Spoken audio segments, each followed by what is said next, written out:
আসসালামু আলাইকুম।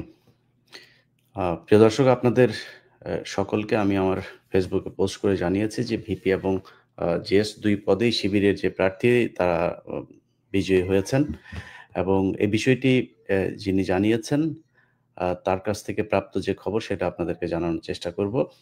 আপনাদেরকে খুব আ সহজভাবে একটা বিষয় জানিয়ে নিই যে ভোট দেয়া শেষ হয়েছে কখন আপনারা জানেন। তখন থেকে এখন পর্যন্ত সাংবাদিকরা সবাই সেখানে দাঁড়িয়ে আছেন এবং তারা অপেক্ষা করছেন যে আ ভোট আ গণনা শেষে ফলাফল জানার জন্য।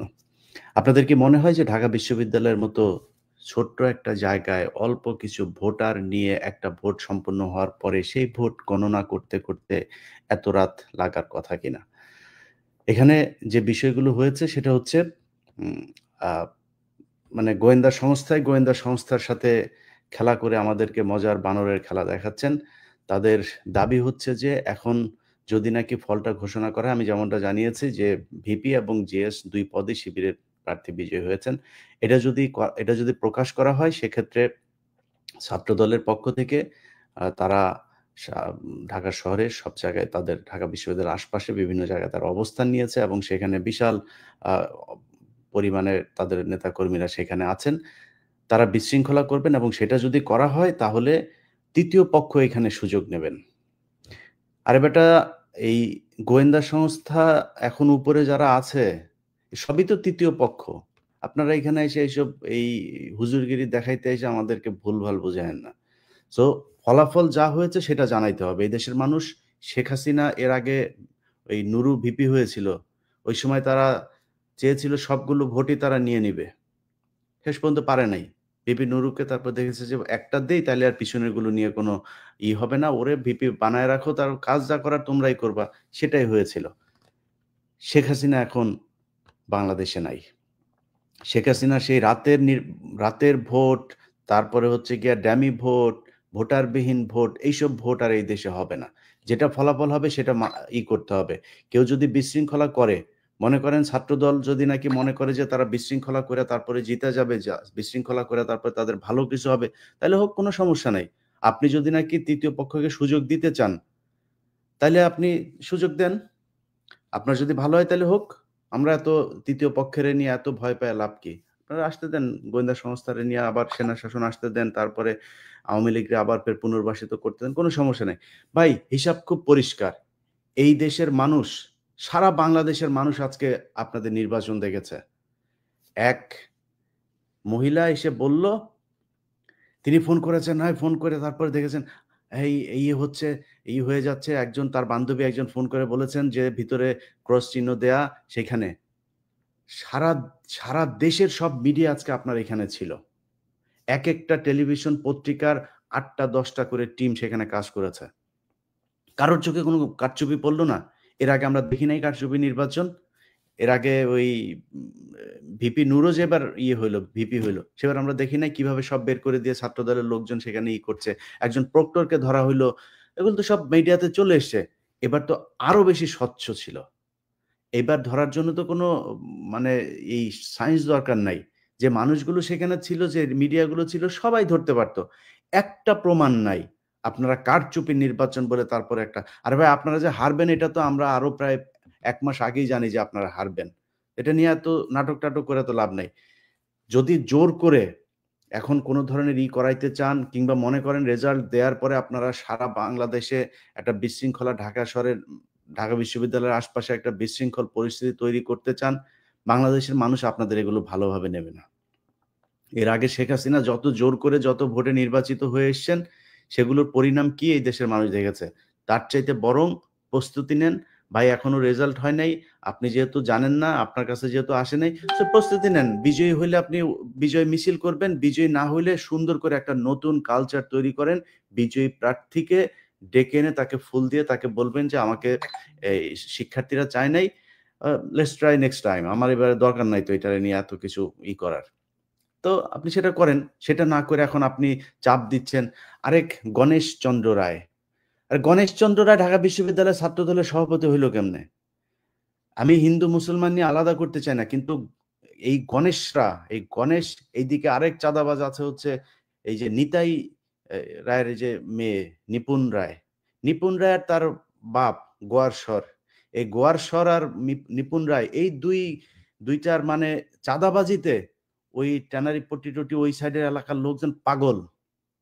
প্রতিদিনই কোনো না কোনো জায়গা থেকে এদের নিয়ে খবর আসে। এখন ভাই সমস্যা তো হইলো এরা এখানে চাঁদাবাজি করবে, সবার ইন্ডিয়াতে একটা করে বাড়ি থাকবে। আপনি বিএনপির মহাসচিব বানায় দেন এই এই কি বলে গণেশ গোয়ারশ্বর চন্দ্র রায় বা নিপুণ রায় এগুলিরে আপনি মহাসচিব বানায় দেন। খালি একটা কন্ডিশন দিবেন যে তোমরা ইন্ডিয়াতে কোনো কিছু করতে পারবে না, ডুয়েল পাসপোর্টটা জমা দিবা। দেখবেন আর চাঁদাবাজি করবে না, ধান্দাবাজিও করবে না, সোজা হয়ে গিয়েছে। এদের এক পা এইদিকে থাকে, আরেক পা ওইদিকে। আওয়ামী লীগের যে কটাই গোয়ারশ্বররা থাকে, গোয়ারশ্বররা এখানে কামায়, ওইখানে নিয়ে তারপরে এই জমায়। আবার বিএনপিতে যে কটা আছে এখানে কামায়, ওইখানে জমায়। মূল কাজ একটাই, তথ্য রয়ের কাছে পাচার করা। সো এই গোয়ারশ্বরদের থেকে সাবধান। গণেশের সাহস হয়েছে একজন শিক্ষক ভিসি, তার মতো একজন ভদ্র এই গত 15 বছরে বর্তমান ভিসির মতো ভদ্র ভিসি, নিরপেক্ষ ভিসি আসে নাই। এই ব্যক্তির সামনে সে টেবিল থাপড়ে তারপরে তার সামনে কথা বলে। আমি এই নির্বাচনের ফলাফল যাই হোক, বিশ্ববিদ্যালয় প্রশাসন এবং শিবিরের কাছে অনুরোধ থাকবে, এই গণেশরে যেখানে পাবেন সেখানে ওরে বুঝাই দিবেন কেমনে সম্মান দিয়ে তারপরে ভিসির সামনে কথা বলতে হয়। এটা আজকে যেটা আমরা দেখেছি এটা ছাত্রলীগের আচরণ। অতএব বিএনপির ভাই আপনাদের কাছে অনুরোধ থাকবে, এটা বিশাল নির্বাচন না। এই নির্বাচন দিয়ে দেশের রাজা, মন্ত্রী, মিনিস্টার এগুলো নির্বাচিত হবে না। অতএব যদি নির্বাচনে আপনাদের পক্ষে রেজাল্ট না আসে, সেটা মেনে নেয়ার জন্য প্রস্তুতি নেন। দেশে বিশৃঙ্খল কোনো পরিস্থিতি যেন না ঘটে, সেটা আপনাদেরও দায় আছে। আপনারা গেল 15 বছর যে কষ্ট করেছেন, আপনাদের ২-৪ জন এইসব রয়ের এজেন্টদের কথাবার্তা শুনে যদি অপকর্মে লিপ্ত হন, এটার দায় কিন্তু, এটার ক্ষতি কিন্তু সারা দেশের মানুষকে পূরণ করতে হবে। সো আপনাদের কাছে দায়িত্বশীল আচরণ আশা করি। আপনারা একটা মিছিল বের করবেন, একটা গন্ডগোল বের করবেন। সারা বাংলাদেশ থেকে আপনার এই ঢাকা শহরে আওয়ামী লীগ যুক্ত হয়েছে। ওই যশোর জেলার আওয়ামী লীগ বরিশাল জেলায়, বরিশাল জেলার আওয়ামী লীগ সিলেট জেলায়, সিলেট জেলার আওয়ামী লীগ ওই জেলায়। এরকম বিভিন্ন জেলায় জেলায় তারা নানান ধরনের অপকর্ম করার জন্য তাদের ভেতরে এখন এই গ্রুপগুলোতে এই আলোচনা হচ্ছে। তারা টার্গেট নিয়েছে অমুককে ধরতে হবে, এটা যাবে কারা, বরিশাল থেকে যাবে হচ্ছে ঝিনাইদহে। ঝিনাইদহে যায়, সেখানে মানে ঝিনাইদহের কেউ নাই। ঝিনাইদহের ওইখানের যারা আওয়ামী লীগের ছিল তারা কেউ দেখে নাই। একজন বিদেশে আছে, একজন ঢাকায় আছে, সেখানে তারা কিন্তু পরিকল্পনার সাথে সবাই আছে। এখানে আপনি নিউ মার্কেটের সামনে একটা ঘটনা ঘটাবেন, ডিজিএফআই আওয়ামী লীগের লোকজনের নিয়ে এসে ঢাকায় এনে তারা তাদের ক্যান্টনমেন্টে পর্যন্ত থাকতে জায়গা দিয়ে রেখেছে। তারা মাঠে নামানোর জন্য প্রস্তুত। এসে তারপরে ঘটনা একটা ঘটায় দিবে। আপনিও মারা যাবেন। আপনি তো ছাত্রদল করেন, আপনি তো এটার সাথে নাই। কিন্তু আপনার বুকে গুলি চালাবে। ওরা ২-৪ টা লাশ ফালায় দিবে। এই যে আপনি সবশেষ দেখেন, এই যে নুরাল পাগলা, এই নুরাল পাগলা এই বদমাইশের লাশ উঠায় তারপরে করছে। এই বদমাইশের লাশের মধ্যে মুইতা দিলেও সমস্যা না। আমি খেয়াল করি না। ওই নিজের ইমাম মাহাদি দাবি করেছে, ওরে মুইতা দেন। ওর কিছু বক্তব্য আমি পরে শুনলাম। তো মানুষের ক্ষোভ আছে। এই মানে ডিজিএফআই কিন্তু ভাই, আপনি ধরেন এক জায়গায় দাঁড়ায় আছেন, ডিজিএফআই এর লোক যায় আপনারে মারধর শুরু করে দিবে, আপনার দোকানে ভাঙচুর। এটা করবে না। করে কেমনে? আপনার দোকানের সাথে আরেক দোকানদারের সম্পর্ক খারাপ।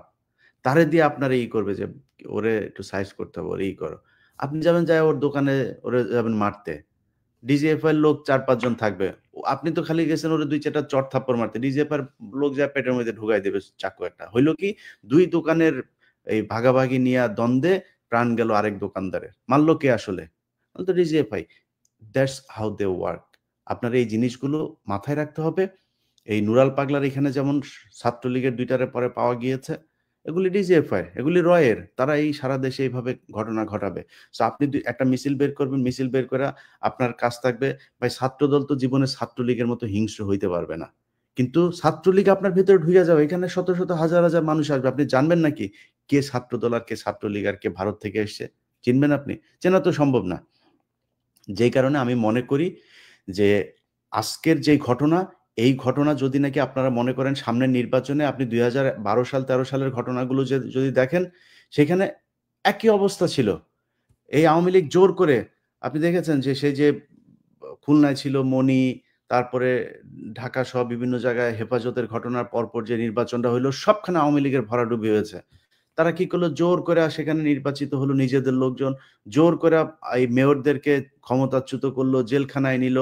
১৪ সালে, ১৮ সালে, ২৪ সালে যে নির্বাচনে সবখানেই তো আওয়ামী লীগ জিতেছে। লাভ হয় নাই তো। সো জনগণের মন কেমনে জয় করা লাগে, কেমনে জয় করা যায় সেই ব্যবস্থা করেন ভাই। নাইলে এইভাবে জোর জুলুম এইসব শয়তানি বাটপারি এগুলি কইরা করা যাবে না। আমার কথা যদি জিজ্ঞেস করেন, আমি এবারের নির্বাচনে সাদিক কায়েমের পক্ষে ছিলাম। সাদিক কায়েমের পক্ষে কেন ছিলাম? কারণ এই দেশকে ভারত, পাকিস্তান এই ভাগাভাগি করা এটা এই দেশের মানুষ আর চায় না। যারা আপনাদের মতো এই যে বিরানী আলম সহ যেসব আপনাদের নতুন স্বঘোষিত বিএনপি সেজে এখন বিএনপির পক্ষে কাজ করার চেষ্টা করছে, এই মানুষগুলি আপনাদের ধ্বংসের জন্য যথেষ্ট। আর কিচ্ছু লাগবে না। আপনি যদি নাকি আজকে ভারত, পাকিস্তান এই না নিয়ে আসতেন, আমরা যেতাম না তো তাদের পক্ষে। আরে ভাই, এখন আপনি যদি মনে করেন যে বাংলাদেশের মানুষ এই ভারত, পাকিস্তান এই ইয়েতে খুশি তারা, পাকিস্তানি রাজাকার বললে তারা খুশি হয়ে যাবে, তাহলে তারা তাদের জন্য হাসিনার চেয়ে ভালো কেউ কিছু ছিল না। হাসিনারে কেন তারা রাখে নাই? হাসিনারে রাখে নাই কারণ তারা এই ভাগাভাগি পছন্দ করে না। আপনারা যদি সেই কাজই করেন, বাংলাদেশের মানুষ আপনাদেরকে ওইভাবেই রেড কার্ড দেখাবে। ভালো হইতে হবে ভাই। জামাত যা করে, ছাত্র শিবির যা করে, তার চেয়ে ভালো কিছু করেন। এই দেশের মানুষ শিবিরের, আমি বিশ্বাস করি জামাত শিবিরের বাংলাদেশে বিএনপির অর্ধেক ভোটও নাই। তারা নির্বাচিত হবে কেন? আপনি আপনার কাজ করেন। সারা দেশে চাঁদাবাজি হচ্ছে, এটা সত্যি কথা। আপনি এটা লুকায়ে রাখবেন কিভাবে? আমি বলব না, পিনাকি বলবে না, কনক সারোয়ার বলবে না, আরেকজন বলবেন, কেউ না কেউ বলবে। সারা সব দেশের মিডিয়া, আপনি সেই পঞ্চগড়ের এক গ্রামের ওয়ার্ডের কমিটির স্বেচ্ছাসেবক দলের নেতা চাঁদাবাজি করতে গিয়ে কট। আরে ভাই, সে যে চাঁদাবাজি করতে গিয়ে গ্রেফতার হইল, সে তো সেই পঞ্চগড়ের এক গ্রামের এক স্বেচ্ছাসেবক দল। হেডলাইন কি আসলো? হেডলাইন আসলো হচ্ছে স্বেচ্ছাসেবক দলের নেতা চাঁদাবাজি করতে গিয়ে গ্রেফতার। এরপরে তারেক রহমানের কাছে খবর গেল, যাওয়ার পর তারেক রহমান তো চাঁদাবাজির খবর শোনার সাথে সাথে বহিষ্কার, অর্ডার দিয়ে দিয়েছে, সাথে সাথে বহিষ্কার করতে হবে। বহিষ্কার করে দিল। এই যে গ্রেপ্তার হইলো, নিউজ একটা হইলো, বহিষ্কার করলে নিউজ আরেকটা হইলো। দুইটাই কিন্তু পাবলিসিটি হইলো যে আপনারা চাঁদাবাজি করেন। সো এখান থেকে বের হইতে হবে। আপনারা, আপনার দলে ভালো মানুষ আছে তো। এই বিএনপি গত ১৫ বছরে আমি তো মনে করি এদের ৮০ ভাগ মানুষ প্রচন্ড ভালো মানুষ। তারাই চাঁদাবাজির বিরুদ্ধে অবস্থান। তাহলে ২০% এ কন্ট্রোল করেন। তাদের কন্ট্রোল করার জন্য এক এলাকায় ৩ টা গ্রুপ। এক গ্রুপ যদি চাঁদাবাজি করে, ২ গ্রুপ এক হন। আপনারা নিজেরা আরেকটা কমিটি তৈরি করেন। করে ওদেরকে প্রতিরোধ করেন। এটা যদি না করতে পারেন, দেশের মানুষ কিন্তু এখন ঘরের মধ্যে বইসা সবকিছু দেখে। কি হচ্ছে, কারা কি করবে, কিভাবে চলবে দেশ। তারা আপনাদের রেড কার্ড দেখায় দিবে। হিসাব করে চলতে হবে। নির্বাচনের যে গোয়েন্দা সংস্থা এখন সরকারকে চাপ দিচ্ছে, ভিসিকে চাপ দিচ্ছে যে এটা করা যাবে না। ছাত্রদলকে একটা দিয়ে ছাত্র শিবির আরেকটা, এইভাবে ভাগাভাগি করে নিজেদের মতো করে করবে। এইজন্য এই ৫ই আগস্ট এতগুলো মানুষ জীবন দেয় না। নির্বাচন হবে, নির্বাচনে যার যা ফলাফল হবে তাকে সেই ফলাফল ঘোষণা করতে হবে। এর জন্য এই দেশ স্বাধীন হয়েছে। সো আমরা এতদিন অর্ধ স্বাধীন ছিলাম। ১৯৭১ সাল থেকে ২০২৪ সালের ৫ আগস্ট পর্যন্ত পূর্ণ স্বাধীনতা লাভ করেছে এই দেশের মানুষ। আজকে সারাদিন ঢাকা বিশ্ববিদ্যালয়ের দিকে তাকিয়েছিল। আমরা নিজের চোখে দেখেছি যে ঢাকা বিশ্ববিদ্যালয়ের শিক্ষার্থীদের ভেতরে কি উৎসাহ, উদ্দীপনা। আমি বাংলাদেশের এই শ্রেষ্ঠ মেধাবীদের যে বিদ্যাপীঠ, আপনাদের কাছে অনুরোধ থাকবে, ভোট কেন্দ্রে প্রহরীর মতো দাঁড়িয়ে থাকবেন। যা ভোট গণনা হয়েছে সেইটাই প্রচার করতে হবে, সেটাই প্রকাশ করতে হবে। এটা আপনাদের করতেই হবে। এটা যদি না করেন, তাহলে নতুন করে এই ভোট কারচুপি, দিনের ভোট রাতে এগুলো চলতেই থাকবে। এটা বাংলাদেশে আর চলতে দেওয়া যাবে না। আমরা অপেক্ষা করছি। এতক্ষণ লাগার কথা না এই নির্বাচনের ফলাফল ঘোষণা করতে। ভিসি স্যার, আপনার কাছে অনুরোধ, আপনারা গুলি করে মাইরা ফেলবে, আপনারা অ্যারেস্ট করবে, কিছুই করবে না। যা হয়েছে নির্বাচনের ফলাফল ঘোষণা করেন। এই দেশের মানুষ ফলাফল দেখার জন্য রাত জেগে বসে আছে। সবাই ভালো থাকবেন। আল্লাহ হাফেজ।